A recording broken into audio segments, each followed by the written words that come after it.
Nhiều lần ngập ngừng muốn ngỏ ý, tiếng yêu đương sao không thành câu.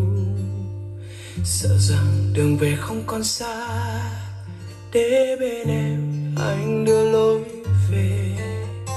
Nhiều lần trộm nhìn em thật lâu, nét thơ ngây chưa vương sầu lấy. Nàng đẹp tựa ngàn muôn ánh sao, dịu dàng mong manh em xinh như cánh hoa đào. Tình đơn phương đôi khi thấy em cười vui, lòng anh sao xuyên. Nàng ơi hãy biết chăng anh đã yêu từ lâu.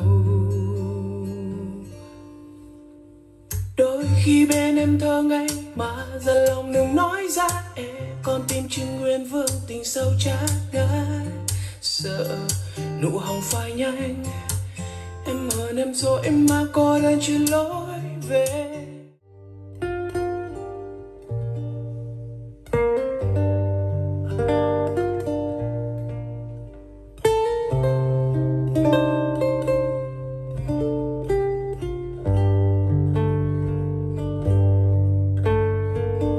Nhớ lúc trước em anh hay nói rằng trời đẹp xanh như em với anh.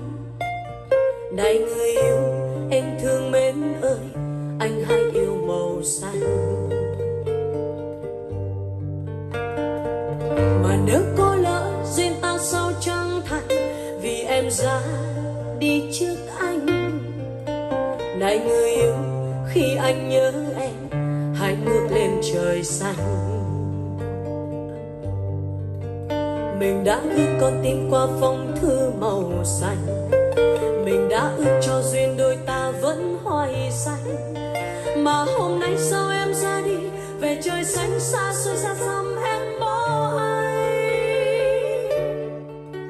Này trời xanh có thấu có biết trái tim này, còn than khóc tiếc nhớ em mãi suốt đêm ngày. Làm thế nào cho em hay ta đang mong được có bầy. Đời đau nhói khi cây khô thương lá xa cành, buồn theo gió khi cơn đau mãi vẫn chưa lành.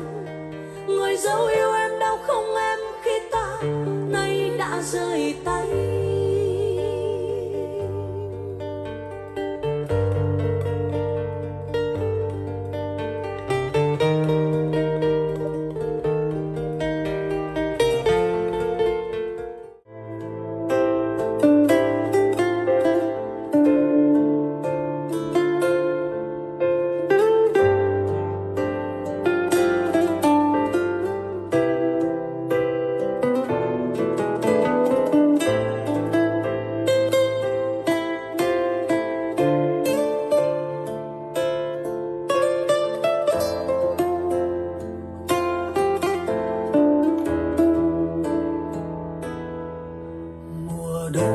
Trên thung lũng xa như một tiếng kinh cầu, làm sao để ta quên đi một cơn bão lớn.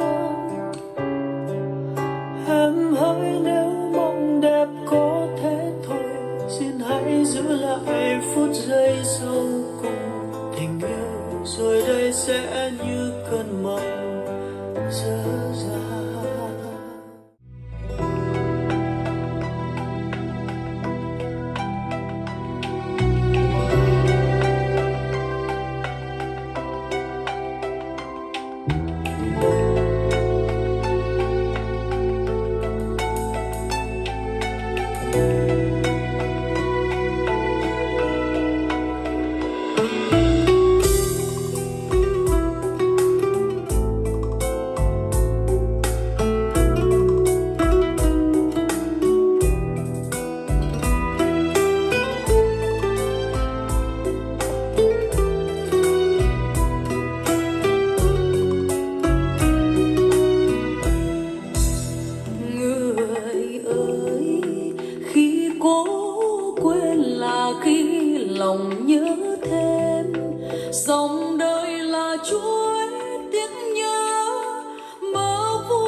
đừng lo, mơ đừng cho tương lai vụt tắt.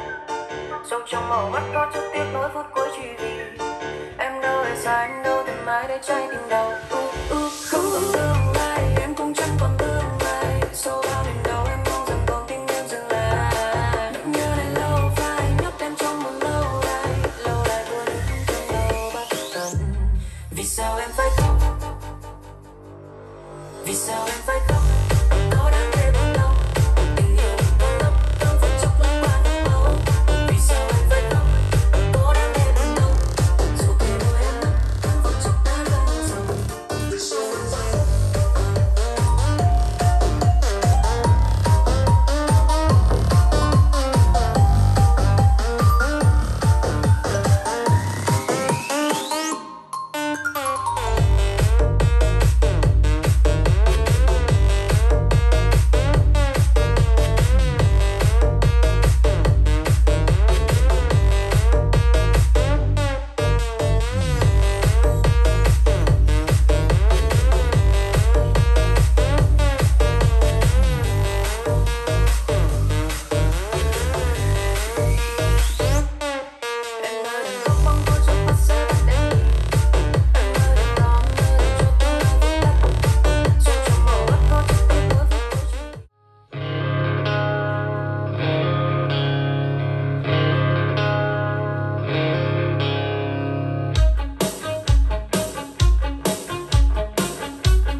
Có một cái cây trong một cái vườn,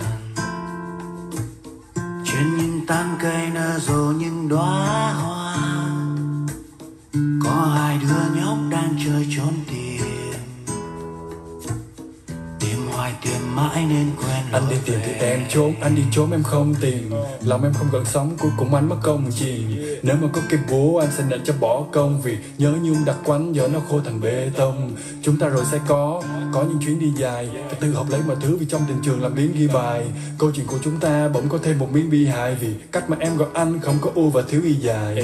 Phía xa thành phố người ta đã bật đèn đường, hương quen xưa làm anh thấy thật thèm thuồng. Nỗi buồn vàng rực cứ như là chứa đồng thau, hết như là Beckham và em chỉ giỏi cưới lòng nhau.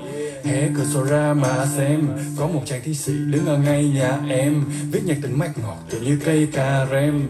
Anh ta sẽ đứng ở nơi đây cả đêm. Yeah. Trên những tán cây nở rộ những đóa hoa, có hai đứa nhóc đang chơi trốn tìm hoài tìm mãi.